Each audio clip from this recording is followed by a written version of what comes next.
আসসালামু আলাইকুম প্রিয় দর্শক, অন্য মঞ্চের আলাপচারিতায় আপনাদের সকলকে স্বাগত জানাচ্ছি।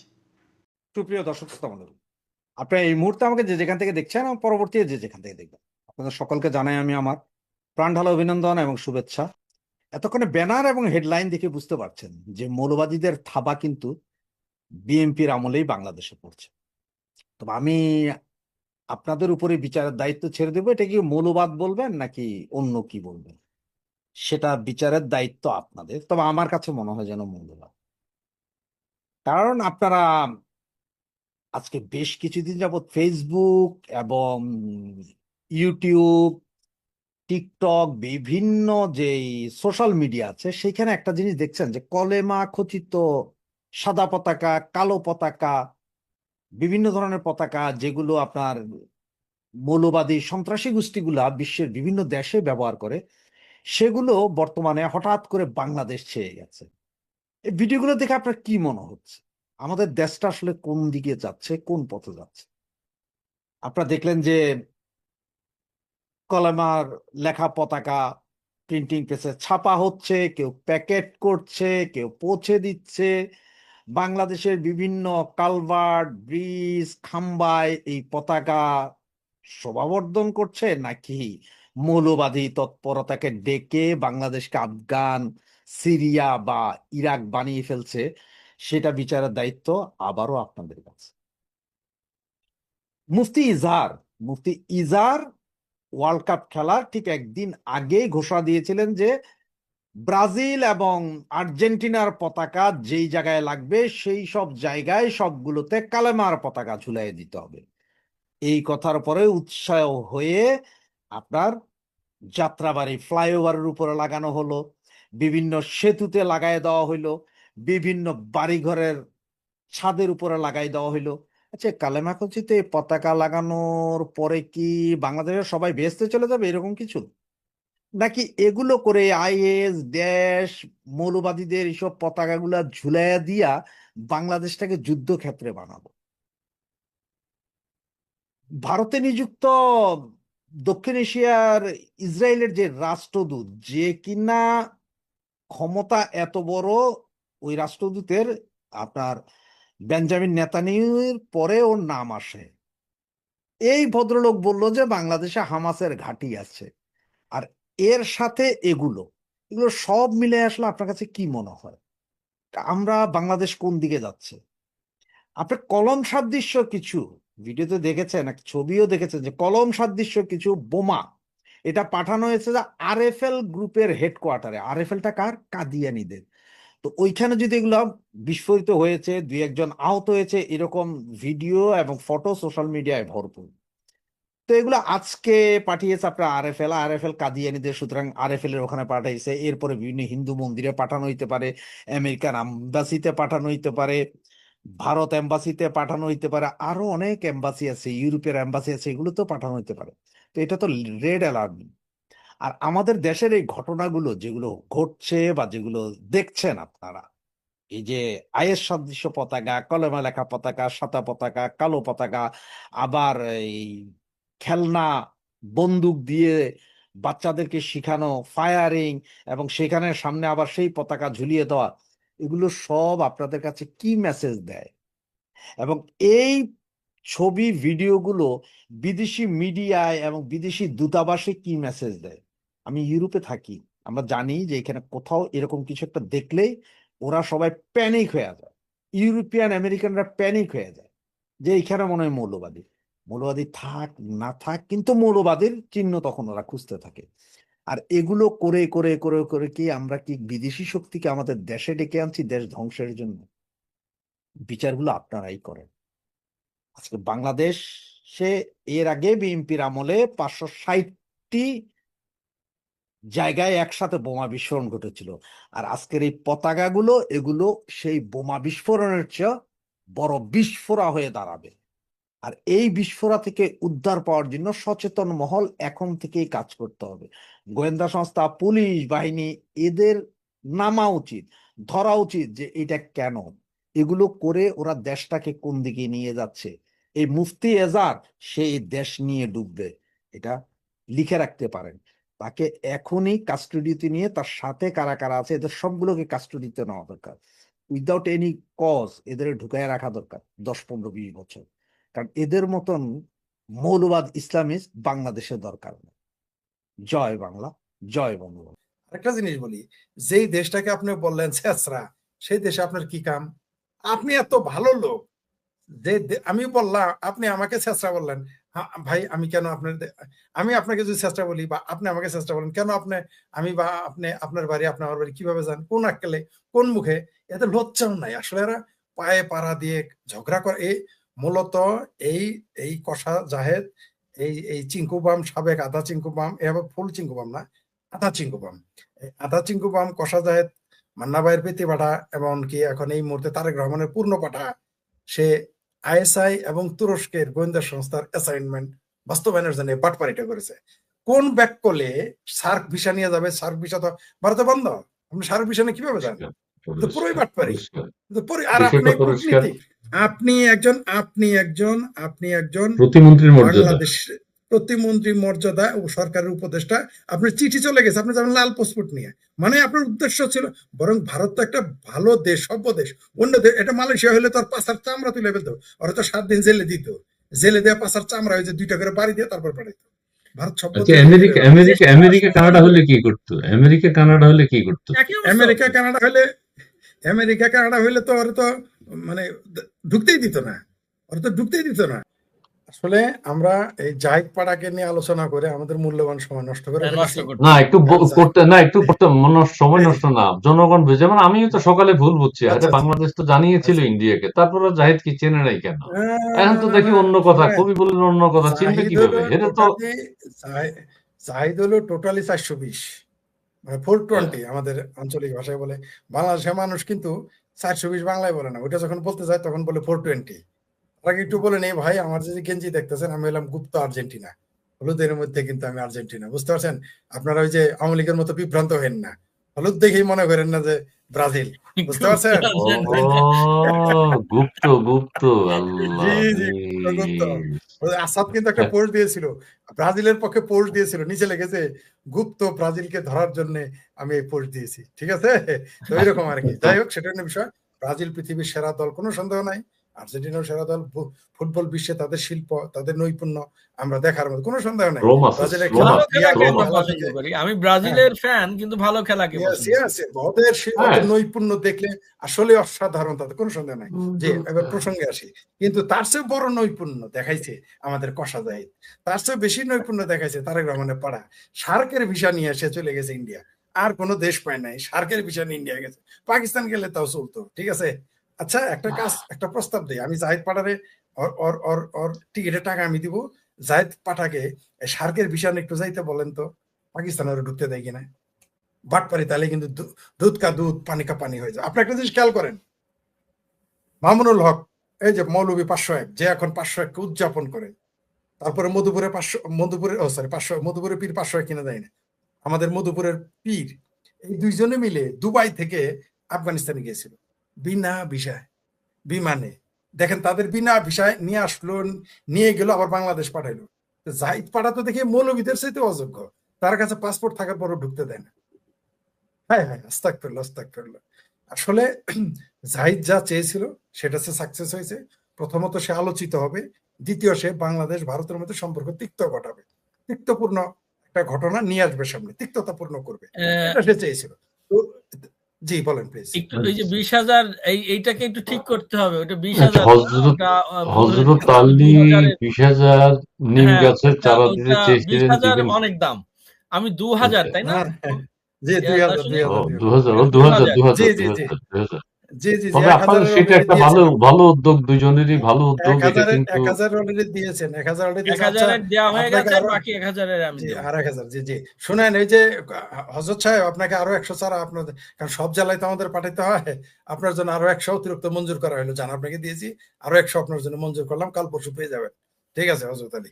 জি, আচ্ছা, আশিক যেটা লিপন ওই বলতেছিলাম। কবিতাটা লিখে পাঠাচ্ছেন, এই আমি এটা একটা জনসমুদ্রে জাগিল জোয়ার সকল দুয়ার খোলা, কে বাঁধে কে ইসের রোধে তার বজ্র কণ্ঠ বাণী, গণসূর্যের মঞ্চ কাঁপিয়ে কবি শোনালেন তার তার অমর অমর কবিতা কবিতা খানি। খানি, আমার এবারের কবিতা সংগ্রাম এবারের সংগ্রাম আমাদের আমাদের স্বাধীনতার মুক্তির সংগ্রাম। সংগ্রাম, এবারের সংগ্রাম স্বাধীনতার সংগ্রাম। জি, নির্মলেন্দু আশিক ওই লিপন, ধন্যবাদ। স্বাধীনতা হ্যাঁ শব্দটি নির্মলেন্দু কিভাবে আমাদের হলো? তবে তবে হ্যাঁ, হ্যাঁ, যাই বলেন, আমার এইবার হুম, আমার কাছে মনে হয়েছে যে বাংলাদেশ আওয়ামী লীগ 23শে জুন পালন না করলেও বাংলাদেশ সরকার, এই মুসলেকা সরকার, জামাত, বিএনপি, হেফাজত, চামড়া নাইপির, চামড়া আলাপির, আমার ভাবির পোলারা উদযাপন করে দিয়েছে।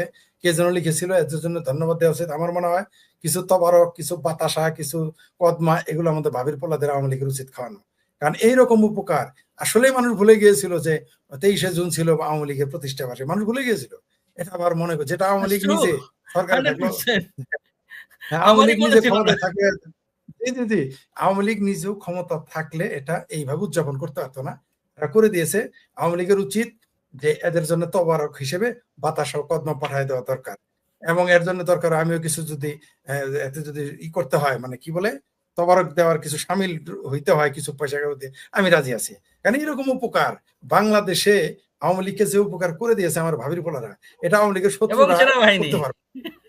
জি জি, আচ্ছা, সেনাবাহিনী এখানে তো বটেই। আরেকটা কথা বলি, এই কথাটাও বারবার আসছে, বান্দরবানে যাওয়া নিষেধ, নতুন সশস্ত্র গোষ্ঠী কেপিএফ এর পক্ষ থেকে বিজেপি কে চিঠি, তাহলে কি বান্দরবান কি হচ্ছে বান্দরবানে? এটা কেউ জানেন না, বাংলা আপনারা আমি শুনছি। বান্দরবনে, জি জি জি, বান্দরবনে যেটা হ্যাঁ, ঘটেছে, বান্দরবানে যে বান্দরবন তো না, বান্দরবানে যেটা বান্দরবান ঘটেছে আসলে, ওই যে মনে আছে আপনাদের যে আমাদের কি যেন আপা ছিল, বলল যে যাওয়া যাবে না ওইখানে, প্রকৃতি নষ্ট আমাদের হয়ে যাবে, মনে রেজওয়ানা আছে? আপা, রেজওয়ানা আপা, আর জি আপনি জি নাম জি ভুলে গেলেন, এই জন্য আপনার পানিশমেন্ট জি জি হবে। জি, জি, কেমনে ভুলবো বলেন? আমার আমার আমার ভাবির পোলাদের এত খালা, কয়টার নাম মনে রাখবো ভাই? আমি এত খালার নাম কেমনে মনে রাখবো? আমার এত বিয়ানের নাম কেমনে মনে রাখবো? যাই হোক, বলেছে সেই একই ষড়যন্ত্র। এটা আসলে এমন একটা ষড়যন্ত্র করতেছে যাতে আমরা ওই দিকে না যাই। মানে আমাদের আমাদের সেন্ট মার্টিন তো গেছেই, এখন কিভাবে পাহাড় যাবে, কিভাবে সুন্দর বান যাবে, কয়দিন পর সুন্দর বনও যাবে, এইভাবে যেতেই থাকবে আমাদের। এগুলো বাটপারি আমরা বুঝি। আসলে দেখাইতেছে, বলতেছে এক, করতেছে আর এক। দেখাইতেছে কেন, এখন কোথায়, এখন আমার ভাবির পোলারা বিজেপির পক্ষ হয়ে না দেখি যে বাংলাদেশের অনুপ্রবেশকারী যারা ভারতে ছিল তাদের আসতে ঠেকাইতেছে, ওখানে যায় না কেন? আমার ভাবির পোলারা আর বিজেপি সুন্দরবনে যায় না, এই বান্দরবান সুন্দরবন জেনে হোক যায় না কেন? কেন যায় না? এখনো এখানে তো বীরত্ব দেখাইতে যায় না। ওইখানে যে একটা আমার স্বাধীন দেশ, আমি সেন্ট মার্টিনে যাব, আমি সুন্দরবনে যাব, সুন্দরবনে যাব, আমি জঙ্গলে যাব, পাহাড়ে যাব, ওইখানে কেন যায় না রক্ষা করতে? ওই কোন সন্ত্রাসী সংগঠন থেকে ভয় পায়? এত বড় বীর যারা ভারতের মতো চতুর্থ পঞ্চম সামরিক শক্তিকে ভয় পায় না, যারা ভারতের সাপ বিচ্ছু বিজেপি ভয়, বিএসএফ ভয় পায় না, তারা ওই বান্দরবানের করে কি কে পি পি নাকি সেপি, কটা চেপা শুটকি মাছ মার্কা বিরোধী, মানে কটা সন্ত্রাসী থেকে ভয় পেয়ে গেল আমার ভাবির পোলারা। আমাদের বিজেপি, আমাদের সেনাবাহিনী না এত মুরুদ, বাংলাদেশের এক্স আর্মিদের না এত মুরুদ, 4 দিনে কলকাতা দখল করে, 7 দিনে 7 সিস্টার, 5 দিনে দিল্লি দখল করে, তারা থাকতে আমাদের কেন সুন্দরবন আর সুন্দরবনে আমরা যাইতে পারবো না? আমি তো বুঝতে পারলাম না। দালমে কুছ তো কালা হায়, দালমে কুছ কালা হায়, আমরা এগুলো বুঝি। জি, সমাপনী বক্তব্য, আমার জি। সমাপনী বক্তব্য হইল যে বাংলাদেশ আওয়ামী লীগকে ধীরে ধীরে ধাক্কাইতে ধাক্কাইতে, মানে উষ্টাইতে উষ্টাইতে, কোনাইতে কোনাইতে, ঘুষাইতে ঘুষাইতে বাংলাদেশ আওয়ামী লীগ গণতান্ত্রিক একটা দল, সেটাকে তারা বিপ্লবী দলে পরিণত করতেছে। এবং আমার ধারণা আগামী 23শে জুনের আগে বাংলাদেশের নেটো বাহিনী আসবে এই আওয়ামী লীগকে ঠেকাইতে, কিন্তু শেষ মুহূর্তে বোধ হয় আর পারবে না। বাংলাদেশ আওয়ামী লীগ জনগণকে সাথে নিয়ে তারা এই তথাকথিত মুসলেকা সরকার, এর ভাবির পোলাদের সরকার, জামাতের সরকার, কারণ বাংলাদেশে একমাত্র দেশ, পৃথিবীতে একমাত্র দেশ যেখানে কোনো বিরোধী দল নাই, সব সরকারি দল, সরকারি দল, সরকারি বিরোধী দল, সরকারি স্বতন্ত্র দল। তো এটাকে উচ্ছেদ করতে বাংলাদেশ আওয়ামী লীগ গণতান্ত্রিক দল, গণতন্ত্রের মধ্যে আসতে চেয়েছিল, যেটা আমাদের জন এফ কেনেডির কথা বলে আমাদের প্রিয় কবির উদাহরণ দিলেন, যে আপনি যখন বাঁধ দিয়ে বন্যা আটকাইতে চাইবেন তখন কিন্তু পুরো গ্রাম ভাসিয়ে নিয়ে যাবে। আপনাকে যদি একটা সুইচ গেট করে দেন, সে স্বাভাবিক গতিতে যাবে, কিন্তু যখন আপনি বাদ দিতে চেষ্টা করবেন তখন সেটা সেই সয়লাভ, সেই বন্যা আপনাকে ধ্বংসস্তূপে পরিণত করবে, আপনাকে ভাসিয়ে নিয়ে যাবে। বাংলাদেশ আওয়ামী লীগ সেই রূপেই ফিরবে 23শে জুনের, আগামী 23শে জুনে নিশ্চিত থাকেন নেটো বাহিনীর সাথে আমাদের দেখা হচ্ছে। ধন্যবাদ ভাই। আপনি বাংলাদেশে পয়দা করবেন হামাসের ঘাঁটি, বাংলাদেশে পয়দা করবেন হিজবুল মুজাহিদিন, বাংলাদেশে পয়দা করবেন পাকিস্তানের জয়শে মোহাম্মদ, তো এগুলোর তাদের রাইট হ্যান্ড এসে বাংলাদেশে মিছিল করবে, ওয়াজ করবে, নসিহত করবে, এগুলোকে মালয়েশিয়া জানে না? কেন আপনাকে নিবে? মালয়েশিয়া থেকে কি আমাদের মুফতি কি আমাদের এমপি সাহেবকে কি বের করে দেয় নাই? আমাদের মুফতি আমির হারামজাদা না তুক্কো আমির হামজা তাকে বের করে দেয় নাই? এগুলো মানুষ কি মনে রাখে না? আর কিছুদিন আগে কি কতজন 35 জন নাকি কতজন জঙ্গি সন্ত্রাসী কর্মকাণ্ডে কি ফেরত দেয় নাই? তো মালয়েশিয়া কি এত বোকা বাংলাদেশ থেকে এক পাল জঙ্গি নিয়ে তার অর্থনীতি ধ্বংস করবে? এত বোকা তারা? এত পাগল তো হয় নাই। আরে ভাই, পাকিস্তানি লোকদের দুবাই থেকে বের করে দিতেছে, কিক আউট করতেছে, সৌদি আরব থেকে কিক আউট করতেছে। তো বাংলাদেশিদের কেন মালয়েশিয়ায় নিবে? কারণ জানে এরা দ্বিতীয় পাকিস্তানি। এত মানুষ বুঝে গেছে। আপনি যদি সভ্য না হন আপনাকে কেন নিবে? তাহলে আপনাকে একটা কথা, গোপন কথাই বলি। ইউরোপের একজন লোকের সাথে আমার কথা হয়েছিল এবং সে আমাকে প্রথম প্রস্তাব দিয়েছিল, এটা আমার মাথায় ছিল না, তার নাম সাইফুল বাতিন টিটো। সে আমাকে প্রস্তাব দিয়েছিল যে বাংলাদেশে যাতে একটা আপনার কি নার্সিং কলেজ করা হয়। কাকতালে ভাবে আমার সাথে তার চিন্তার মেল ছিল, আমার হাসপাতালের প্রোগ্রাম ছিল, সে আমার সাথে শেয়ার করে। আমি বিদেশি প্রজেক্ট যারা এরকম বিনিয়োগ করে তাদের সাথে কথা বলেছি যে তোমরা ভাই আমাদের বাংলাদেশে একটা হাসপাতাল বানাও, সেই হাসপাতালের সমস্ত নার্স তোমাদের ইউরোপে যাবে। আমাকে কি বলেছে শুনবেন? দুর্ভাগ্য আমার, বলছে আমরা হসপিটাল করতে পারি কিন্তু তোমাদের কোনো লোক আমাদের দেশে আসুক এটা আমরা চাই না। কেন? নার্স আসবে না জঙ্গি আসবে আমরা কেমনে জানি? তারা অন্য দেশে করতে চায়, তারা শ্রীলঙ্কায় বিনিয়োগ করতে চায়, তারা ভারতে বিনিয়োগ করতে চায়, ভারত থেকে নার্স নেবে, হাসপাতাল করে, নেপালে করবে, শ্রীলঙ্কায় করবে, ভারতে করবে, বাংলাদেশে রাজি হয় না। কি বুঝলেন? 100 ভাগ। এই হলো আমাদের দুর্ভাগ্য জাতির। তো তাহলে আপনি বুঝতে পারছেন দেশের অবস্থা। শেখ হাসিনার বিরুদ্ধে যখন কথা বলেছি তখন আইন, কনস্টিটিউশন এইগুলি নিয়ে ফ্যাসিস্ট মেসেজ বলেছি, অনেক কিছু করেছি, যার জন্য আমি জাতির কাছে শেখ হাসিনার কাছে ক্ষমতা চেয়েছি। যে আর আমি বলেছি, স্পষ্টভাবে বলেছি যে আমি কোনো দিন শেখ হাসিনাকে ফ্যাসিস্ট বলবো না। 24-এ এমেন্ড করে আপনি শেখ হাসিনাকে ঝুলিয়ে দিতে চান, যে ট্রাইব্যুনালটা আপনার অবৈধ, টোটালি অবৈধ, রায়টি অবৈধ। যারা ওকে এই রায় দিয়েছেন তারা তো বেসিক্যালি হাইকোর্টের জজও না, বিকজ ওরা ওথ নিয়েছে কিন্তু তারা অফিস যে যায় নাই, তারা অফিস এসিউম করে নাই। এবং এই কনস্টিটিউশনাল অফিসে যদি আপনি এসিউম না করেন, অর্থাৎ অফিসে না যান, তাহলে আপনি ওই কোর্টের জজ না। অফকোর্স প্রতিহিংসা। তাজুল যেভাবে ওই ট্রাইব্যুনালে বক্তব্য রাখতো, ওইখানে তাজুল, আমি মানে জাস্ট বলি, তাজুলের কথাই ছিল যে আমি যা বলছি ট্রাইব্যুনালকে তাই মানতে হবে। That's it. Advocate Tajul Islam সম্পর্কে আরেকটা মানে বিষয় জানতে চাই আপনার কাছে। যে ব্যক্তি এই ট্রাইব্যুনালে যুদ্ধাপরাধের অভিযোগে বা মানবতা বিরোধী অপরাধের অভিযুক্তদের আইনজীবী ছিলেন, প্রধান আইনজীবী, বিবাদী পক্ষের আইনজীবী, তিনি পরবর্তীতে ওই একই ট্রাইব্যুনালের রাষ্ট্রপক্ষের চিফ প্রসিকিউটর হন কিভাবে?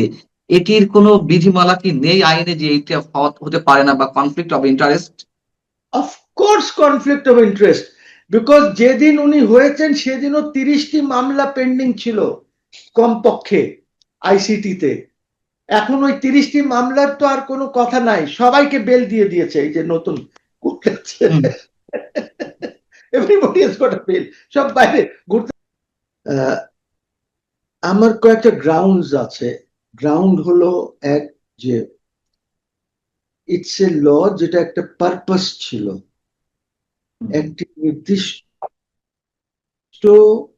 পারপাসের জন্য এই আইনটি করা হয়েছিল। 1972-এ একটি আইন করা হয়েছিল, কোলাবোরেটরস ট্রাইব্যুনাল অ্যাক্ট একটা ছিল। যারা বাঙালি, যারা পাকিস্তানকে সহায়তা করেছেন, আল শামস, আল বাদার বা যাই যেভাবেই করে থাকেন না কেন, তাদের জন্য এই আইনটি ছিল। দে হ্যাভ কোলাবোরেটেড, এনিমির সাথে কোলাবোরেট করেছে।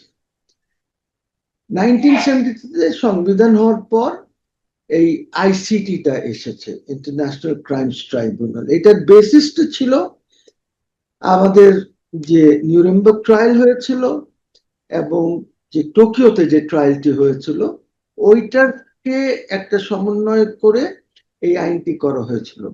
এই আইনের প্রিয়াম্বলেই বলা আছে যে genocide, war crimes etcetera etcetera. তো আমাদের একটা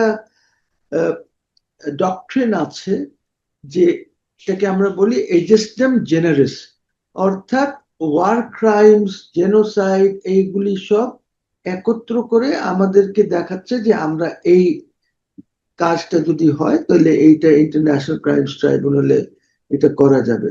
কি হয়েছিল, পাকিস্তান আর্মি বা আমরা তো বলি অকুপেশন ফোর্সেস, পাকিস্তান দখলদার বাহিনী, হ্যাঁ, জি, দখলদার বাহিনী। তো দখলদার বাহিনী যেসব কাণ্ড কারখানা করেছিল, আমরা বলছি জেনোসাইড করেছে, এত লোকের হত্যা করেছে, they used rape as an instrument of oppression, torture, এই জিনিসগুলি যেগুলি আছে এটা ওদের জন্য করা হয়েছিল। এই জন্য এটার নামই দেওয়া হয়েছিল ইন্টারন্যাশনাল ক্রাইমস ট্রাইব্যুনাল। তাই আমরা যখন সিমলা এগ্রিমেন্ট হয়ে গেল, ওর পরে দিল্লি এগ্রিমেন্ট হয়ে গেল, আমরা পাকিস্তানি প্রিজনার্স অফ ওয়ার্স কে মাফ করে দিলাম। সো ওইখানে এই আইনটি আর কার্যকর রইল না। এই আইনটি বাংলাদেশের জন্য এটা কার্যকর রইল না। ওদিকে যেটা হলো 1978-এ কোলাবোরেটরস অ্যাক্ট, যেখানে 30-40 হাজার লোককে অ্যারেস্ট করা হয়েছিল, ওদের মামলা চলছিল, 200 না কতজন কনভিক্টেড হয়েছিল, ওইটাকে আমরা সায়েম সাহেবের একটি অর্ডার দ্বারা, প্রেসিডেন্ট জাস্টিস সায়েম, বিলুপ্ত করে দিলাম। 1973 আইনটা ওইভাবে রয়ে গেল, বিকজ এটার উপরে কেউ জোর দেয় নাই, দেখে নাই, because this was never used, this ইউজে ছিল। 2009-তে আমরা এই আইনটাকে ব্যবহার করেছি, এমেন্ডমেন্ট করে ব্যবহার করে আমরা পলিটিক্যাল ফায়দা নেওয়ার জন্য একটি দলকে বা দলের নেতাদের বিরুদ্ধে আমরা এটা ইউজ করেছি। এবং আমি যেটাকে বলি, এই আদালত দ্বারা জুডিশিয়াল মার্ডার্স হয়েছে। এইটা আমাদের সিনহা বাবু একটি বই লিখেছেন। ওই বইতে উনি বলছেন যে শেখ হাসিনা যেহেতু উনার ম্যানিফেস্টোতে ছিল একটি প্রতীকী ট্রায়াল করতে চেয়েছিলেন, উনি এইটা চান নাই, যেটা হয়েছে। এটা আমরাই বলেছি যে এটা করা দরকার আপনাকে, ওদেরকে। আমি বলেছি শেখ হাসিনাকে যে এটা করা দরকার, সবাই ট্রায়াল করা দরকার। আমি মানে আপনি সিনহা, আচ্ছা, বিচারপতি, সাবেক প্রধান বিচারপতি সিনহা সাহেব, হ্যাঁ, সিনহা, ওনার বইয়ের কথা বলছি। আচ্ছা, এটা গেল এক। তো শেখ হাসিনাকে সবাই দোষারোপ করে, কিন্তু আমি ব্যক্তিগতভাবে মনে করি যে শেখ হাসিনার কোনোদিনই ইন্টেনশন ছিল না যে এইখানে এরকম জুডিশিয়াল মার্ডার্স হবে। বাট যাই হোক, আপনি জানেন সরকার গভর্নমেন্টে থাকলে কত দিক থেকে কত কথা, কত ইন্টেলিজেন্স এজেন্সিজ এর কত কথা আপনার কানে দেওয়া হয়, নানান ঝামেলা হয়। সালাউদ্দিন কাদের চৌধুরী বিএনপি নেতাকেও এইভাবেই আমরা হ্যাং করেছি। So I call it a tribunal for murder, judicial murder করার ট্রাইব্যুনাল এটা। আমি যদি একটু ইন্টারফেয়ার করি, আমি যদি একটু পেছনের দিক থেকে আসি, তাহলে বোধহয় দর্শকদের শুনতে মানে বুঝতে ভালো হবে। পেছনের দিক থেকে বলতে 2024-এ যে অ্যামেন্ডমেন্ট করা হলো সেটি তো সংগঠন হিসেবে যারা মানবতা বিরোধী অপরাধের সঙ্গে যুক্ত তাদের বিচারের বিষয়টি, তাই না? আচ্ছা, তার আগে এই ট্রাইব্যুনালে শেখ হাসিনা সহ আরো আওয়ামী লীগের আরো অন্যান্য নেতাদের বিচার কাজ বা প্রক্রিয়া শুরু হয়েছিল 2024-এর 5 আগস্ট, যে অভ্যুত্থান বা আন্দোলন, তাতে যারা নিহত হয়েছেন। অ্যাডভোকেট ফজলুর রহমান সাহেব, যিনি এখন বিএনপির এমপি, তিনি আপনার মতো বলছেন যে শেখ হাসিনার বিচার প্রয়োজনীয় অন্য বিশেষ ট্রাইব্যুনাল গঠন করে সেখানে করা যেত। এখানে তো আন্তর্জাতিক অপরাধ ট্রাইব্যুনাল, এই ট্রাইব্যুনালের নামই আন্তর্জাতিক অপরাধ ট্রাইব্যুনাল। 5 আগস্টে যেটি ঘটেছে সেটি অন্য কোন রাষ্ট্রের সঙ্গে যুদ্ধ বেঁধেছে যেটি আন্তর্জাতিক অপরাধ ট্রাইব্যুনালে বিচার করতে হবে? তার মানে এইটি বিষয় আগে একটু শুনি, তারপরে আমি 2009 প্রসঙ্গে যাব। এই জিনিসটা আমার পিটিশনেও আছে, ইউ সি, আচ্ছা, যে বিকজ আমাকে আই ওয়াজ অ্যাওয়্যার যে এই প্রশ্নটি উঠবে, যে আপনি এটা করে কি শেখ হাসিনাকে কোনো ফায়দা দিতে চাচ্ছেন, যেহেতু শেখ হাসিনার বিচার হয়েছে এবং তার শাস্তি হয়েছে এখানে। তো আমি বলেছি যে না, আমি প্রিন্সিপালের উপরে আছি, একটা নীতিগত ইস্যুর উপরে আছি। এক্স্যাক্টলি ফজলুর রহমান সাহেব যে কথা বলেছেন সেটা আমার পিটিশনেও আছে, যে আপনি একটি ট্রাইব্যুনাল করেন, কোনো অসুবিধা নাই। এই যে 5ই জুলাই বা এখানে আপনারা যাদের মনে শেখ হাসিনার কেউ আনেন, যাকে ইচ্ছা আনতে চান আনেন, but that tribunal should be such যেখানে আপনার evidence act, criminal procedure code সবগুলি অ্যাপ্লিকেবল হবে, এবং আপিল যেটা আছে আপিলও সেভাবেই আপনার ফ্যাক্টস আর আইন দুইটার উপরে আপনি করতে পারবেন। বিকজ এই আইন যেটা আছে এইখানে evidence act is not applicable আমাদের ওইভাবে, ওখানে লিমিটেড কতটুকুন অ্যাপ্লিকেবল হবে ওইটা ওই আইনেই বলা আছে, রুলসে বলা আছে। Similarly CrPC is not applicable. So যে ধরনের বিচার বাংলাদেশ করে, বাংলাদেশে হওয়া দরকার, ওই বিচার তো হচ্ছে না। So it's not that Sheikh Hasina ইয়ে হয়েছে। আমি আরো বলেছি যে 24-এ এমেন্ড করে আপনি শেখ হাসিনাকে ঝুলিয়ে দিতে চান, যে ট্রাইব্যুনালটা আপনার অবৈধ, টোটালি অবৈধ, রায়টি অবৈধ। যারা ওকে এই রায় দিয়েছেন তারা তো বেসিক্যালি হাইকোর্টের জজও না, বিকজ ওরা ওথ নিয়েছে কিন্তু তারা অফিসে যায় নাই, তারা অফিস অ্যাসিউম করে নাই। এবং এই কনস্টিটিউশনাল অফিসে যদি আপনি অ্যাসিউম না করেন, অর্থাৎ অফিসে না যান, তাহলে আপনি ওই কোর্টের জজ না। সো আমি এখন যেটা বলছি, যে এইটাও বলেছি আমি, যে আগামী দিন আজকে যেনারা আছেন, আরেকটি সরকার এসে আরেকটি অ্যামেন্ডমেন্ট করে এদেরকে এইখানে ঝুলাবে না, এটার কি কোনো নিশ্চয়তা আছে? আমি মনে করি নাই। কাজী যার যে আইন যে কারণে করা হয়েছে, সব আইনের তো একটা কারণ থাকে, তো কারণবিহীন তো কোনো আইন হয় না। এই কারণটা যেহেতু নাই, এই আইনটাকে বিলুপ্ত করেন। আপনি ট্রায়াল করতে চান করেন, আপনি কারোর এখানে আইসিটিতে আপনি সালমান রহমান খুন করে দিয়েছে, অমুক খুন করে দিয়েছে, কি আছে সুপিরিয়র লায়াবিলিটি। আরে সুপিরিয়র লায়াবিলিটি তো ওই ওয়ার ক্রাইমসে হয়। আপনার এইখানে তো আপনি একটা মার্ডার, দুইটা মার্ডার আমার নামে দিয়ে বলছেন এটা সুপিরিয়র রেসপন্সিবিলিটি। আপনি সুপিরিয়র রেসপন্সিবিলিটির ঠ্যাং ঠুং ভেঙে রেখে দিচ্ছেন একদম যা তা অবস্থা। তো এই কারণে আমি রিটটি করেছি। আর আমি দেখেন, আমি এখন তো কমেন্ট করতে চাই না, আমি রিট শুনানিও শুনছি, আমি প্রেসের সামনে আসি নাই, প্রেসকে বলিও নাই। আমি যদি জানতে চাচ্ছিলাম 2024-এ যে অ্যামেন্ডমেন্টটি হলো সেটি তো মানে অন্য কোন মানবতা বিরোধী অপরাধী অথবা মানে কথিত মানবতা বিরোধী অপরাধী অথবা 24-এ আন্দোলন নিয়ে বিচার হবে, এইগুলো তো আর হয়নি। হচ্ছে সংগঠন হিসেবে কেউ মানবতা বিরোধী অপরাধে যুক্ত থাকলে সেই সংগঠনের বিচার, এটাই তো সংশোধনে আনা হয়েছে নাকি 2024-এ? এর বাইরে তো অন্য কিছু না। আচ্ছা, যদি অন্য কিছু না হয়ে থাকে তাহলে এই আইনটির তৈরি করা হয়েছিল 71-এ কোলাবরেটর এবং দখলদার বাহিনী বা পাকিস্তানি যারা মানবতা বিরোধী অপরাধে যুক্ত ছিল তাদের জন্য। এই আইনটি কোলাবোরেটরসদের জন্য না, কোলাবোরেটরসদের আইন কিন্তু বাংলাদেশ হওয়ার সাথে সাথে কোলাবোরেটরস ট্রাইব্যুনাল একটা করা অন্য আইন ছিল, যেটা 78 সায়েম সাহেবের সময় ওইটাকে বিলুপ্ত, ওটাকে শেষ করে দেওয়া হয়েছে। আপনি নিজামী সাহেবকে বা যাদেরকে, প্রফেসর গোলাম আজমকে আপনি কোলাবোরেটরস অ্যাক্টে ট্রাই করবেন, আপনি আন্তর্জাতিক এই আইনে ট্রাই করতে গেছেন কেন 2009-তে এমেন্ড করে? ওই যে ইমরান সরকার এইগুলি কারোর চাপে আপনি এই কাজগুলি করেছেন, যেটা শেখ হাসিনার উদ্দেশ্য ছিল না।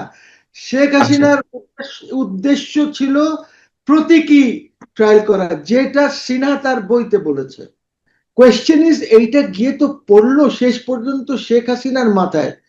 শেখ হাসিনার তো ইন্টেনশন ছিল না এই যে আশেপাশে এইসব লোকজন ওকে যে বিভ্রান্তিকর উপদেশ দিয়েছে, এখন একটা চিফ জাস্টিস বা ওরা যদি এইসব কথা বলে তাহলে কি হবে? এই কারণেই পান্না তখন আমি বলেছিলাম যে this is not the supreme court of Bangladesh, this is the supreme court of Awami League. এবং এইটা এইটা আছে, আর্কাইভসে আছে, চ্যানেল আই থেকে এনে না, আর্কাইভ থেকে ওই এটা সুপ্রিম কোর্ট যদি আওয়ামী লীগের হয়ে থাকে তাহলে 2024-এর পর সুপ্রিম কোর্ট বা এখনকার সুপ্রিম কোর্ট বা এখনকার আদালত কার? ওয়েল, এখন কার আদালত সুপ্রিম কোর্ট অফ বাংলাদেশ আছে, বিকজ এইটার মধ্যে পরিবর্তন হয়েছে। এখন আগামী দিনে যে অ্যাপয়েন্টমেন্টস গুলি হবে এইগুলি আগের অ্যাপয়েন্টেড জাজেস, ঠিক আছে? এখন না, নতুন কিন্তু 2024-এ পরে তো 23 জন জাজেস নিয়োগ দেওয়া হলো। আছে, এইটা তো একটা পদ্ধতির মাধ্যমে করা হয়েছে, ওর মধ্যে কিছু কিছু জাজকে আবার কনফার্ম করা হয়নি, ঠিক আছে? ওইখানেও পলিটিসাইজেশন হয়েছে, আবার এখানে আপনি পলিটিসাইজ করছেন। So what is the difference between Awami League and BNP? আমি গুণগত কোনো ডিফারেন্স তো পাচ্ছি না। It is painful for me যে হাসিনাকে সরাই তাহলে কি পাইলাম? What have we got? একদিকে ইউনুস পাইলাম, ইন্ডিয়ার সাথে একটা ভেজাল লাগায় রাখা দিছে, এখনো এই গভর্নমেন্ট ওই ভেজালের মধ্যেই পড়ে আছে। দেখেন Panna, I'll tell you something, whatever happens. তাহলে আপনি বলছেন এই বিষয়টিকে যে জুডিশিয়াল মার্ডারের ইনস্ট্রুমেন্ট এই ট্রাইব্যুনালকে এই হিসেবে অভিহিত করছেন। Tribunal of judicial murders. জি, আহ, যদি তাই হয় tribunal of judicial murder, Sheikh হাসিনাকে বিচারিক হত্যার করার একটা প্রক্রিয়া এটিকে এই হিসেবে চিহ্নিত করছেন। যদি তাই হয় তাহলে অন্য ট্রাইব্যুনাল গঠন করেও তো জুডিশিয়াল মার্ডারের ইনস্ট্রুমেন্ট হিসেবে ব্যবহার করা যেত। না এই না এই ট্রাইব্যুনাল কেন নিয়ে এলো? না না, তা হবে না, বিকজ এইখানে এভিডেন্স অ্যাক্ট এক্সক্লুডেড আছে, এখানে ক্রিমিনাল প্রসিডিওর কোড এক্সক্লুডেড আছে, এইখানে আপনার আপিল ফ্যাক্টসের উপরে আপিল হবে না, ফ্যাক্টসের উপরে আপিল হবে না, এইগুলি প্রবলেম আছে। সো এই জন্য যদি আপনি ইফ ইউ আর সিনসিয়ার, যদি গভর্নমেন্ট সিনসিয়ার হয় তাহলে আপনি প্রপার ট্রাইব্যুনাল করেন। শেখ হাসিনার আপনি কি একটা মার্ডারের জন্য বলেছেন? সেটা তো অবশ্যই আছে, সেই বিষয়ে তো আমিও মানে আমি একজন ক্ষুদ্র মানুষ হিসেবে আমার বিবেচনা সেটি আসে যে শেখ হাসিনা যদি বিচার করতে হয় অন্য আরো 10টা স্পেশাল ট্রাইব্যুনাল গঠন করে সেখানে বিচারিক প্রক্রিয়াগুলো সম্পন্ন হতে পারতো, সেটি প্রপার ওয়েতে হোক আর বা প্রপার ওয়েতে না হোক। কিন্তু কথা হচ্ছে যে এই সেই ট্রাইব্যুনাল যেখানে যুদ্ধাপরাধীদের বিচার প্রক্রিয়া সম্পন্ন হয়েছে, সেখানেই শেখ হাসিনার বিচার প্রক্রিয়া সম্পন্ন করতে হবে, সেখানেই আওয়ামী লীগের বিচার করতে হবে। এটি কি এক ধরনের প্রতিহিংসার জায়গা থেকে ছিল? এবং যেই অফকোর্স প্রতিহিংসা। তাজুল যেভাবে ওই ট্রাইব্যুনালে বক্তব্য রাখতো, ওইখানে তাজুল, আমি মানে জাস্ট বলি, তাজুলের কথাই ছিল যে আমি যা বলছি ট্রাইব্যুনালকে তাই মানতে হবে। That's it, that's it. এখন তো there is a proper lawyer যে ক্রিমিনাল ল বোঝে, আমিনুল অনেক মামলা করেছে, বিডিআর এর অনেক ডিফেন্স এসেছিল। এই জন্য এখন আপনি ইউ উইল নট সি যে ট্রাইব্যুনালে ঘন ঘন আপনার জার্নালিস্টদের সামনে এসে বক্তব্য রাখছে আমিনুল, যেটা তাজুল করত। তাজুলের যে স্টাইলটা ছিল, ইট ওয়াজ এ রিভেঞ্জ স্টাইল। কিন্তু কিন্তু আহ আন্তর্জাতিক অপরাধ ট্রাইব্যুনালের যে অ্যাক্ট সেটি তো ছিল না, ওইটা কোলাবোরেটরস অ্যাক্ট, এটা 72-এ করা হয়েছিল, ইমিডিয়েটলি বাংলাদেশে গভর্নমেন্ট ফর্ম করার পর ওইটা করা হয়েছিল। আর এইটা করা হয়েছিল পিওডব্লিউস, পাকিস্তানিদেরকে ট্রায়াল করার জন্য। কিন্তু যখন সিমলা এগ্রিমেন্ট হয়ে গেল, দিল্লি এগ্রিমেন্ট হয়ে গেল, আমাদের ফরেন মিনিস্টার কামাল হোসেন, সোরেন সিং এবং আজিজ সাহেব পাকিস্তানের, ওরা যখন সই করলো, বাংলাদেশ বলল আমরা মাফ করে দিলাম। তারপর তো সেখানে কি সবাইকে মাফ করা হয়েছিল? সেখানে সাধারণ যারা যুদ্ধ অপরাধের বিষয়ে অভিযুক্ত ছিল তাদেরকে মাফ করা হয়েছিল। পাকিস্তানি পিওডব্লিউস, বিকজ ওদের জন্যই এটা করা হয়েছিল। না, যেমন চিকন আলী নামের একজনের ফাঁসি হয়েছিল আমার যতটুকু মনে পড়ে, আমি যতটুকু ছোটখাটো জায়গা থেকে পড়াশোনা করেছি, চিকন আলী নামে একজনের ফাঁসি হয়েছিল এই ট্রাইব্যুনালে। চিকন আলী, আমি জানি না। হ্যাঁ, এই চিকুন আলী নামে একজনের ফাঁসি হয়েছে। আমি মোটামুটি আমি আপনাকে এনশিওর করছি এবং আমি বোল্ডলি বলছি যে চিকুন আলী নামে একজন ফাঁসি, এটা কবে এটা 72-73 না 72-73 হতে পারে, ওইটা কোলাবোরেটরস অ্যাক্ট হবে, বিকজ এই ট্রাইব্যুনাল তো কনস্টিটিউটই করা হয়নি কোনোদিন। আইন হয়েছে কিন্তু ট্রাইব্যুনাল জজদের অ্যাপয়েন্টমেন্টই হয়নি 2009 এর আগে। বঙ্গবন্ধু যাদেরকে ক্ষমা করেছিলেন নিশ্চয়ই আমার আমার যদি ভুল না হয়ে থাকে 272 জন। আমি বঙ্গবন্ধুর ক্ষমার কথা বলছি না, আমি বলছি বঙ্গবন্ধুর ব্যাপারে যে কথাটা বলছি, বঙ্গবন্ধু এইটা যেটা চেয়েছিলেন, বঙ্গবন্ধু যেটা চেয়েছিলেন সেটা ছিল বেসিক্যালি দেশকে ইউনাইট করার জন্য। তো লাহোরও গেলেন, হ্যাঁ, ওইখানে 2009 এর আগে কোনোদিন কোন জজের অ্যাপয়েন্টমেন্টই হয় নাই আইসিটিতে, নেভার। সেটি হোক, কিন্তু কিন্তু যারা কোলাবরেটর ছিল, যারা সহযোগী ছিল, যারা যুদ্ধাপরাধের মতন অপরাধগুলো সংঘটিত করেছে, আলবদর, রাজাকার বাহিনী, তাহলে তাদের বিচারটা কোন প্রক্রিয়ায় সম্পন্ন হতে পারতো? বা আমরা যদি জাতি মনে করে থাকে, সরকার মনে করে থাকে যে না কোলাবরেটর, তাহলে সেই সেই আইন তো সম্ভব। ওরা অকুপাইং ফোর্সেস এর সাথে কোলাবোরেট করেছে, এই জন্য ওইটা 72-এই করা হয়েছে, সাথে সাথে করা হয়েছে, সাথে সাথে এখানে অনেককে অ্যারেস্ট করা হয়েছে। ফজলুল কাদের চৌধুরী সবাই তো ওইটার মধ্যে ছিলেন। তাহলে আপনি বলছিলেন যে বিচারপতি সিনহা বলছিলেন যে এটা শেখ হাসিনা করতে চাননি, বা তাকে দিকে করিয়েছে, বা তিনি নিজেও বলছেন যে কিছু করা দরকার। এইভাবে বলেছেন বইতে যে উনি একটি প্রতীকী ট্রায়াল করতে চেয়েছেন, প্রতীকী বিচার, রাইট। এটা আমরাও জানি, তখন আমরাও শুনেছি একটা সিম্বলিক ট্রায়াল করতে চাই। হ্যাঁ, বাট উনি উনার চতুর্দিকে যে একদম স্পষ্ট ভাষায় বলি বামগুলি যে ছিল, এই বামগুলিকে জোর করে এটা করিয়েছে। আর আপনি জানেন হাউ পাওয়ারফুল ইমরান, কি নাম, ইমরান সরকার, সরকার, ওরা এখন আলোচনার বাইরে, হয়তো তখন পাওয়ারফুল থাকতে পারে, আমরা জানি না কতটা পাওয়ারফুল ছিল। আইসিটিতে আছে এই কারণে বলছি যে কিন্তু আপনি মনে করেন কিনা যারা যুদ্ধাপরাধের সঙ্গে যুক্ত ছিল এদেশের সহযোগী হিসেবে পাকিস্তানি হানাদার বাহিনীর, তাদের বিচারটি অবশ্যই সেটি প্রতীকী হোক বা মূল যারা নেতৃত্ব ছিলেন তাদের বিচারটি দরকার ছিল কিনা? না, দরকার ছিল, কিন্তু not in ICT, not in ICT. ওইগুলির জন্য কোলাবোরেটরস অ্যাক্ট 72 তে করা হয়েছে, ওদের জন্যই তো করা হয়েছে। What do you think? I don't no.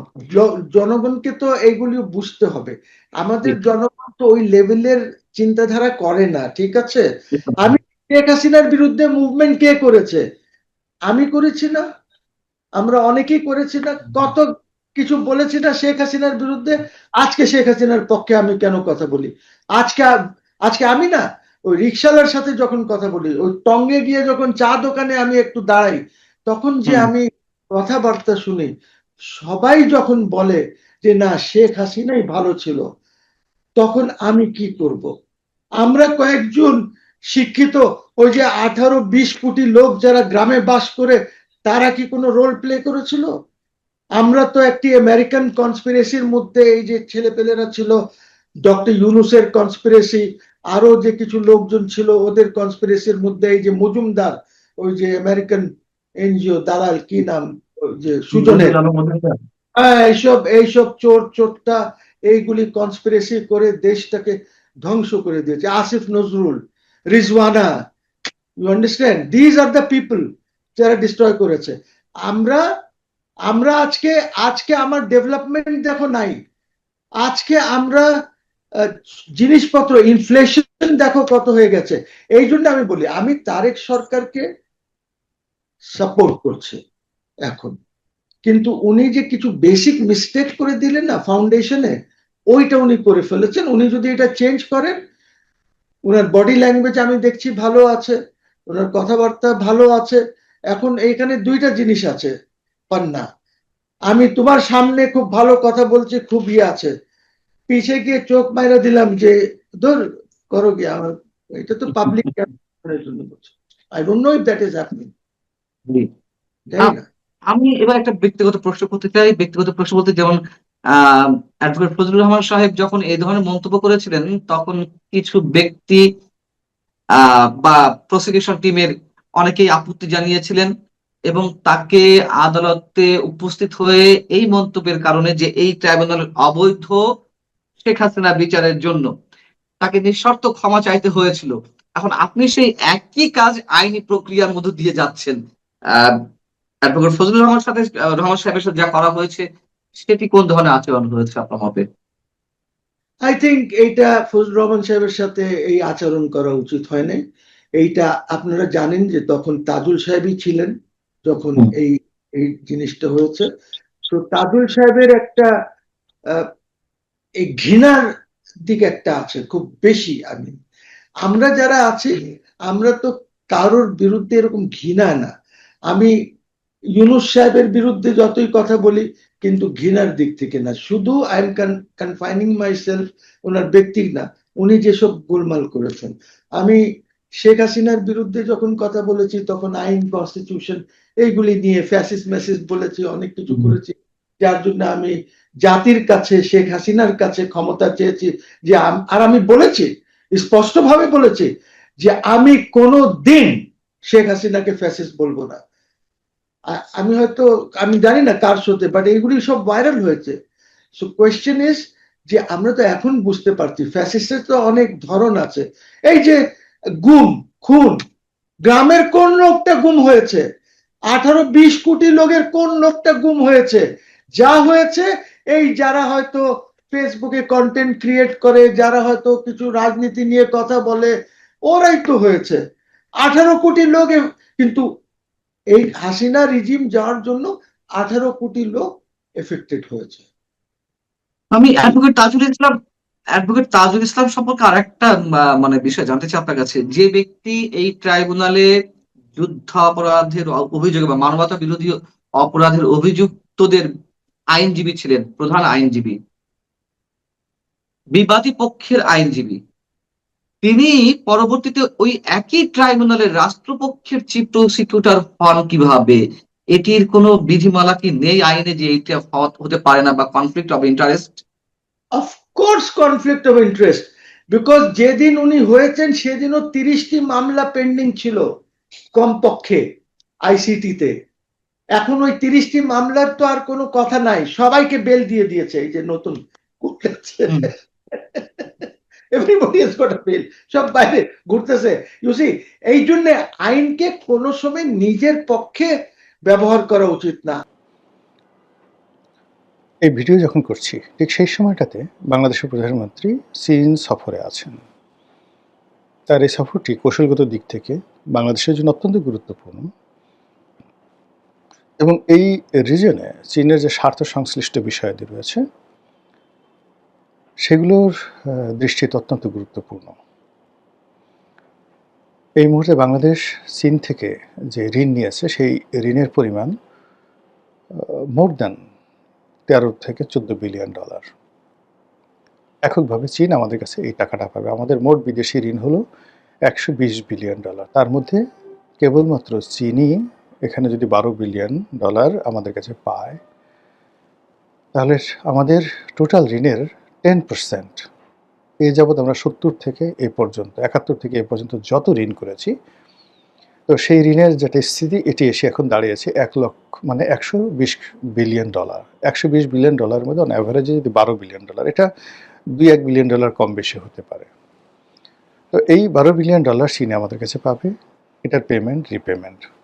এর বাইরে আমাদের অর্থনীতির রিকনস্ট্রাকশন, অন্যান্য সব মিলিয়ে অ্যাটলিস্ট এই মুহূর্তে 3 বিলিয়ন ডলার আমাদের নগদ দরকার, যেটি আশা করছি আমরা চীন থেকে সেটি পাবো।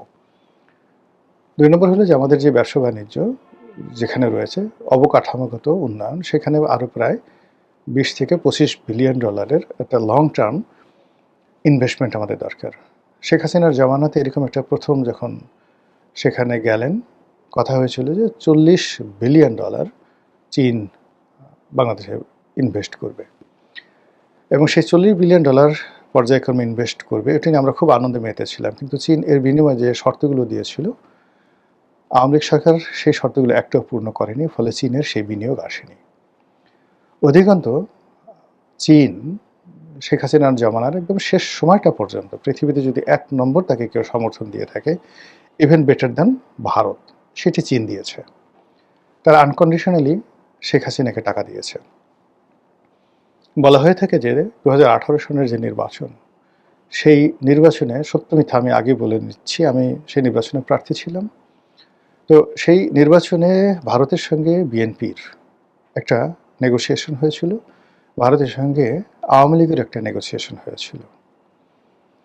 তাতে বলা হয়েছিল যে বিএনপি নির্বাচনে অংশ নেবে, একটা সার্বজনীন চমৎকার একটি নির্বাচন হবে এবং বিএনপিকে 80 থেকে 85টি সিট দেয়া হবে, যেভাবে এবার 70 থেকে 78 বা 80টির মতো সিট জামাত পেয়েছে। দেখেন কোনো টু শব্দ হচ্ছে না। তো ওই রকম একটা যদি অবস্থা 2018 সনে হতো, জামাত এবং বিএনপিকে যদি 80টা সিট আওয়ামী লীগ দিত, তাহলে 5টি বছর আওয়ামী লীগ সগর্বে সুন্দরভাবে থাকতে পারত এবং এখন ভারতের যে বদনাম হচ্ছে সেই বদনামটা হতো না। এবং এই কাজটি ভারত প্রাণান্ত চেষ্টা করেছিল।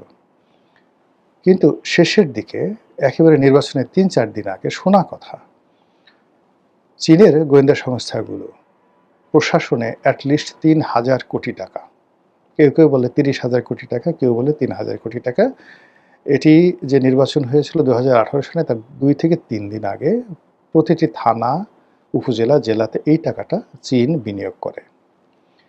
বিনিয়োগ করে ওই নির্বাচনে ভারত যেভাবে চাচ্ছিল সেটিকে উল্টে দেয়।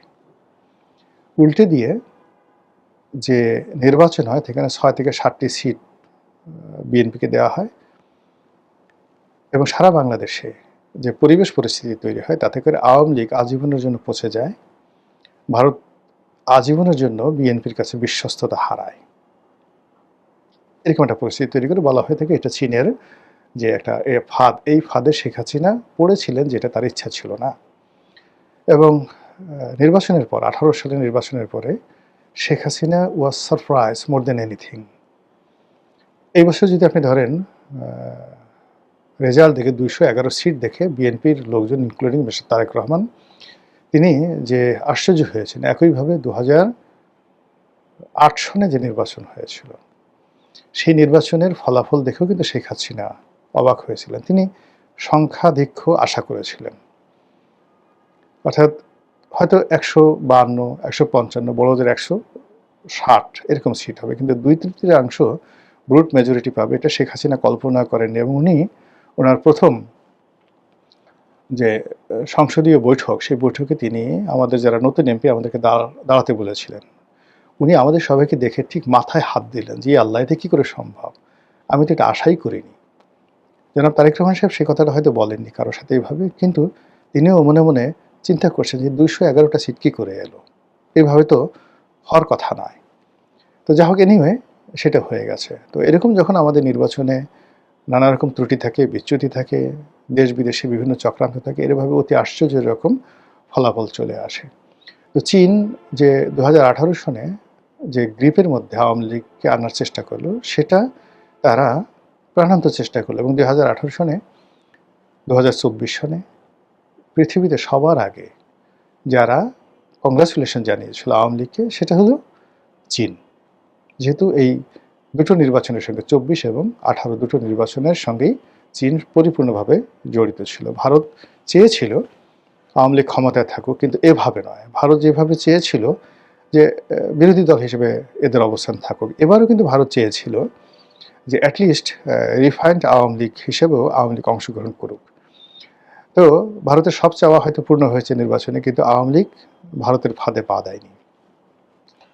তারা রিফাইন্ড করতে রাজি হয়নি, শেখ হাসিনার নেতৃত্ব ছাড়তে রাজি হয়নি, শেখ হাসিনাবিহীন আওয়ামী লীগ এটা হয়নি। ফলে কি হলো, এখন আসলে সত্যিকার অর্থে সরকার একটা বিপত্তিতে আছে।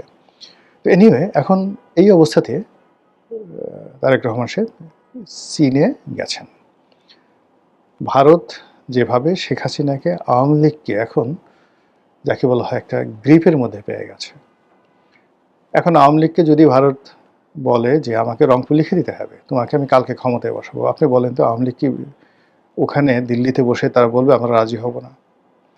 আওয়ামী লীগ যদি বলে যে ঠিক আছে তোমাকে আমরা বাংলাদেশ দখল করব, তোমরা বাংলাদেশের মুখ্যমন্ত্রী হবে, গভর্নর হবে, পশ্চিমবঙ্গের শুভেন্দুর মতো, কালকে তোমাদের ক্ষমতা ফিরিয়ে দেবো। আওয়ামী লীগের জায়গায় যদি আপনি হতেন, আপনি কি করতেন বলেন? আওয়ামী লীগ যেভাবে বিএনপিকে, আওয়ামী লীগ মানে ভারত যেভাবে আওয়ামী লীগকে একটা মানে যাকে বলে একটা ফাঁদের মধ্যে ফেলে দিয়েছে, এই ফাঁদের কারণে ক্ষমতায় আসার জন্য, ক্ষমতায় ফিরে পাওয়ার জন্য ভারত যে শর্ত দেবে সেই শর্তেই আসলে আওয়ামী লীগ রাজি হবে বা রাজি হতে বাধ্য। ঠিক একই কাজে আমেরিকা করেছিল। তারা ডিপ স্টেটের যে এজেন্ট, তাদের সঙ্গে তাদের এটা বোঝাই যায়, এরকম একটা চুক্তি হয়েছিল। আমেরিকা যা চেয়েছে তারা ঠিক সেম কাজটি তারা করেছে, কিন্তু করেও তারা সেটা বাস্তবায়ন করতে পারেনি। এই জন্য আমেরিকার খুব রাগ। একইভাবে এখন যেভাবে চীন তারেক রহমান সাহেবকে একটা গ্রিপের মধ্যে নিয়ে এসছে, একটা ফাঁদের মধ্যে ফেলে দিয়েছে, ভারতের সাথে সম্পর্ক শেষ, আমেরিকার সাথে সম্পর্ক শেষ, আমার বন্ধু জাদু জানে, ওই জাদু পর্যন্ত, এই গান পর্যন্ত শেষ। এবং এই কাজটি, আমার বন্ধু জাদু জানে, এই কাজটি যে চায় না, মানে আনোয়ার ইব্রাহিমকে দিয়ে করায়নি, আপনি কি করে বুঝলেন? আপনারা জানেন যে আনোয়ার ইব্রাহিমের উপর চীনের একটা বিরাট প্রভাব আছে এবং তাকে সম্মান দেখানো হয়েছে, আন্তরিকতা দেখানো হয়েছে, কিন্তু কিছু দেওয়া হয়নি, অভুক্ত রাখা হয়েছে। সেই অভুক্ত জায়গা থেকে গিয়ে এখন তারেক রহমান সাহেব যদি চীন থেকে খালি হাতে আসেন, বাংলাদেশে মুখ দেখাতে পারবেন না। এর কারণ হলো মালয়েশিয়ার সফর থেকে তিনি এসে বলার মতো, বাংলাদেশে বলবেন আমি এটা নিয়ে এসেছি মালয়েশিয়া থেকে, এরকম কোনো কিছু তৈরি হয়নি। তো সেক্ষেত্রে চীনের সঙ্গে তাকে একটা সমঝোতা আসতে হবে। এখন সেই সমঝোতাগুলো কি হতে পারে? ইতিমধ্যে বাংলাদেশে প্রায় সবাই জানেন যে চীন থেকে অনেকগুলো 10টা না 20টি যুদ্ধ বিমান কেনা হবে। C-10 বা কি যেন একটা যুদ্ধ বিমান আছে, যেটা অত্যন্ত ইফেক্টিভ। এই মুহূর্তে F-35, মার্কিন যুক্তরাষ্ট্রের সবচেয়ে অত্যাধুনিক জঙ্গি বিমান F-35, এই F-35 বা MiG-29 এগুলোকে টেক্কা দেওয়ার মতো চীনের যে জঙ্গি বিমান, যেটি বিগত ভারত এবং পাকিস্তান যে যুদ্ধ হলো, সেই যুদ্ধে ভারতের আকাশকে তছনছ করে দিয়েছে পাকিস্তান মানে বিমান বাহিনী। এবং এই যুদ্ধ বিমানগুলোর কারণে তড়িঘড়ি করে ডোনাল্ড ট্রাম্পের একেবারে হাত ধরে ভারত বলতে গেলে একটা যুদ্ধবিরতি পাকিস্তানের সাথে করতে রাজি হয়েছে। এবং এই যুদ্ধে পাকিস্তানের জয়লাভের কারণে আজ ওসিম মুনির সেই দেশের ফিল্ড মার্শাল, এবং সেই যুদ্ধ বিমানগুলো বাংলাদেশে দেওয়া হচ্ছে। আর সেই যুদ্ধ বিমান যদি বাংলাদেশে থাকে এবং সেগুলো চালানোর জন্য চাইনিজ এক্সপার্ট বাংলাদেশে আসবে, পাকিস্তানি পাইলট আসবে, বাংলাদেশি পাইলট এক্সপার্ট হবে, এবং এগুলো সবই শিলিগুড়ি করিডোরের ওখানে আমাদের যে সৈয়দপুর বিমানবন্দর আছে, সেই বিমানবন্দরে, যেটা সামরিক বিমানবন্দর, সেখানে নতুন করে বিমানবন্দর নির্মিত হয়ে সেখানে রাখা হবে। এটা ভারতের জন্য বোঝার চেষ্টা করেন কি সমস্যা। ভারত যেখানে এখন রংপুর বিভাগ কিনে নিতে চাচ্ছে, ভারত যেখানে রংপুর বিভাগ দখল করতে চাচ্ছে, পুরো বাংলাদেশ দখল করতে চাচ্ছে, তখন চীনের এই বিমানগুলো যদি থাকে, চীনা এক ডিভিশন সৈন্য যদি বাংলাদেশে থাকে, তাহলে ওই পুরো অঞ্চলটি, মানে আপনি ম্যাপের দিকে তাকান, যেটি এখন আমাদের জন্য লায়াবিলিটিস, সেটি আমরা একেবারে উত্তরবঙ্গ থেকে পার হয়ে সোজা ফেনী পর্যন্ত মধ্যে যে জায়গাটা আছে, সমান করে আমরা নিয়ে নিতে পারবো, এবং চীন সেটা চায়। এবং এটা যখন ভারত দেখছে বা বুঝছে, তখন ভারতের অবস্থাটা কি। আর এই যে তারেক রহমান সাহেবকে বাগে পেয়ে এখন সেই উত্তরবঙ্গের তিস্তা প্রকল্প, তারপর সেখানে এশিয়ার বৃহত্তম সামরিক বিমান ঘাঁটি নির্মাণ, এবং উত্তরবঙ্গে 1000 শয্যার 8টি হাসপাতাল সারা বাংলাদেশে হবে, তার মধ্যে একটি হাসপাতাল উত্তরবঙ্গে হবে, বা মানে চীনের অর্থায়নে। এরপর চীনের অর্থায়নে সেই পদ্মা ব্যারেজ সেটা হবে, তিস্তা ব্যারেজ, পদ্মা ব্যারেজ, দ্বিতীয় পদ্মা সেতু। এগুলা মানে আমাদের জন্য বিরাট একটা স্বপ্নের বিষয়, কারণ এটা চীনের জন্য তো 1-2 বিষয়। এবং এ ধরনের প্রকল্প যখন হবে, তখন সেখানে দুই হাতে মানে মানে অর্থ কামানোর ধান্দা থাকবে। কেন চীন সবসময়ই করে কি, যে টাকা দেয় সেই টাকাতে দুর্নীতি করার একটা সুযোগ করে দেয়, এবং সেই দুর্নীতির করার এমন সুযোগ করে দেয়, সেই সুযোগের ফলে শেখ হাসিনার সাধ্য ছিল না পদ্মা সেতুতে দুর্নীতি বন্ধ করার, শেখ হাসিনার সাধ্য ছিল না রূপপুর পারমাণবিক বিদ্যুৎ কেন্দ্রে দুর্নীতি বন্ধ করার। কাজে আবার যদি এই চীনা প্রকল্পগুলো এভাবে চলে আসে, এটি দেওয়াই হবে মূলত লুটপাট করার জন্য। 50% কাজ হবে, বাকি 50% মেরে দেওয়া হবে, যাতে করে প্রকল্প দীর্ঘায়িত হয়, চীনের আরও লাভ হয়, বাংলাদেশ ঋণের জালে আবদ্ধ থাকে এবং প্রতিটি প্রজেক্ট নন ভায়াবল, লাভজনক হবে না। তো আগে যে মহাজনী কারবার করতেন গ্রামে, যে ঠিক আছে আগে তুমি আমার মুনাফাটা দাও, আসল দেওয়ার দরকার নেই, আসলটা থাকুক। তো এরকম একটা ঋণের জালে চীন যাদেরকে ধরেছে প্রায় সবাইকে এভাবে ঋণের জালে আবদ্ধ করে ফেলেছে এবং অনেকটা কৃতদাসের মতো করে ফেলেছে। তো বাংলাদেশ ঠিক সেই জায়গাতে গিয়ে পা দিবে, নাকি শেখ হাসিনার মতো একটা ভারসাম্যপূর্ণ মানে কূটনীতি স্থাপন করার চেষ্টা করবে, ভারত এবং চীন দুইজনকেই সমানভাবে খেলবে। এটি এই তারেক রহমান সাহেবের জন্য বলতে গেলে একটা অগ্নি পরীক্ষা, এবং সেই অগ্নি পরীক্ষা এখন তিনি চীনের মাটিতে দিচ্ছেন। আপনারা জানেন যে চীনের বর্তমান প্রেসিডেন্ট মিস্টার শি জিনপিং এই মুহূর্তে বলা হয় পৃথিবীর সবচেয়ে রাফ অ্যান্ড টাফ ম্যান। কথা বলেন একেবারে কম, আপনি তার কোনো হাসির ছবি দেখতে পারবেন না, হাসেন না, বলতে গেলেই না। পুতিন হাসেন কিন্তু তিনি হাসেন না, পৃথিবীর দুটো মানুষ হাসেন না। এক নম্বর হলো রাশিয়ার যিনি পররাষ্ট্রমন্ত্রী রয়েছেন মিস্টার লাভরভ, তার কোনো হাস্যজ্জ্বল আপনি ছবি দেখতে পাবেন না। আর এই যে মিস্টার শি জিনপিং, তিনিও হাসেন না, এবং যারা হাসেন না তাদের মতো ডেঞ্জারাস মানুষ আর পৃথিবীতে নেই। এবং তিনি যেভাবে বড় হয়েছেন, যেভাবে ক্ষমতায় এসেছেন, এই ক্ষমতার পেছনে বহু নিষ্ঠুরতা রয়েছে, বহু ত্যাগ রয়েছে, তিতিক্ষা রয়েছে, সংগ্রাম রয়েছে, লড়াই রয়েছে, এবং তিনি যেটি হাত দিয়েছেন সেটি সফল হয়েছে। এবং তিনি তার নিজের ক্ষমতা এই মুহূর্তে পৃথিবীর সবচেয়ে ক্ষমতাধর প্রেসিডেন্ট মিস্টার শি। চীনের ইতিহাসে এই আধুনিক চীনের যে প্রতিষ্ঠাতা দুজন লোক, দেং জিয়াওপিং, তার আগে মাও সেতুং, তাদেরও এই বর্তমান শির যে ক্ষমতা, এই ক্ষমতা তাদেরও ছিল না। তো সেই মানুষটির সঙ্গে একেবারে নবীন একজন প্রধানমন্ত্রী, 4 মাস যার প্রধানমন্ত্রীত্বের বয়স, ডিপ্লোম্যাটিক যে কোর, সেই ডিপ্লোম্যাটিক কোরে কাজ করার অভিজ্ঞতা বলতে এই প্রথম তিনি মালয়েশিয়া সফর করলেন।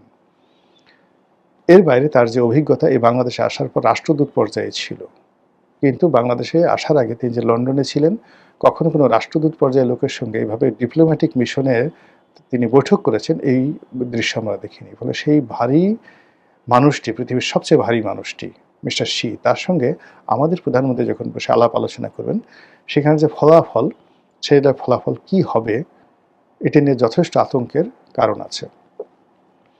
এখন চীনের ফাঁদে পা দিলেও আমরা যেভাবে প্রতিবেশী, বৃহৎ প্রতিবেশী ভারত তার কোপানলে পড়ে যাব, আর যদি আমরা ফাঁদে পা না দিই তাহলে কিন্তু মারাত্মক বিপদ এবং বিপত্তিতে আমরা পড়ে যাব।